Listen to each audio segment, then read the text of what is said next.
Let's get straight to the topic. Tirahin na natin to. Gilas Pilipinas tune-up game kontra Jordan. Bago nga po formal na pasimulan ng Gilas Pilipinas yung kanilang kampanya sa FIBA Asia Cup Championship 2025. Makikipagbuno muna sila sa tune-up game sa August 2 kontra po sa koponan ng Jordan. Nahuli nga po nagkaharap ang dalawang koponan nito nung last Asian Games na kung saan na broken hearted dito ang mga Jordanians. Nabitbit ng Jordan yung kanilang naturalized import na si Rondoy Hollis Jefferson na hindi na po bago sa atin tong mga Pilipino dahil import na rin to ng Token Tex, tropang giga sa PBA. Pero this year sa FIBA Asia Cup Championship, ibang naturalized import ang kanilang bitbit. Ngunit hindi na rin to bago sa ating mga Filipino. For this content nga po, meron tayong tatlong players na sisilipin na talagang posibleng magpahirap sa ating Gilas Pilipinas. At unahin na natin dito yung kanilang naturalized import na si Dart Tucker. May ilang beses na rin tong nakalaban ng ating Gilas Pilipinas.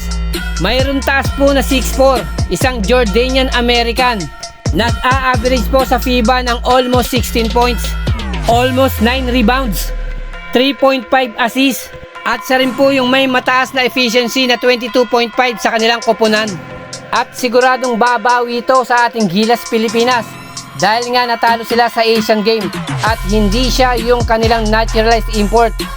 Well, isunod naman natin yung kanilang point guard na si Fadi Ibrahim, isa pong Canadian Jordanian.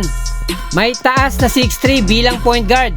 Meron siyang assist kada laro na 6.3 na pinakamataas sa kanilang koponan. Umi-score din to ng almost 15 points kada laro. At kung pag-uusapan ay efficiency, pangatlo to sa kanilang koponan na mayroong 18.5. Nasa po yung titimon sa koponan ng Jordan at pipilitin ring makabawi dahil bahagi siya ng Jordan team noong Asian Games na tinalo rin ng ating Gilas Pilipinas.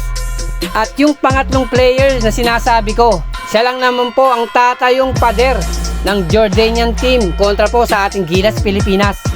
May taas na 6'11", naglalaro po sa koponan ng BC Dubai na ito nga po ay si Ahmad Al-Duwairi. Meron tong almost 11 rebounds, almost 14 points, at meron tong 20.5 efficiency every game. Na maraming beses na rin pong nakalaban to ng ating Gilas Pilipinas, particular itong si Junmar Fajardo at si Japet Aguilar. At hindi na rin to bago sa ating Gilas Pilipinas na minsan na rin tayong pinahihirapan nito inside the painted area. Pero since 100% na si AJ Edu, paniguradong magandang laban to. Nasa ngayong matchup nga po, mas bata at mabilis na AJ Edu ang makakaharap ng big man ng Jordan ni si Ahmed Al-Duwairi.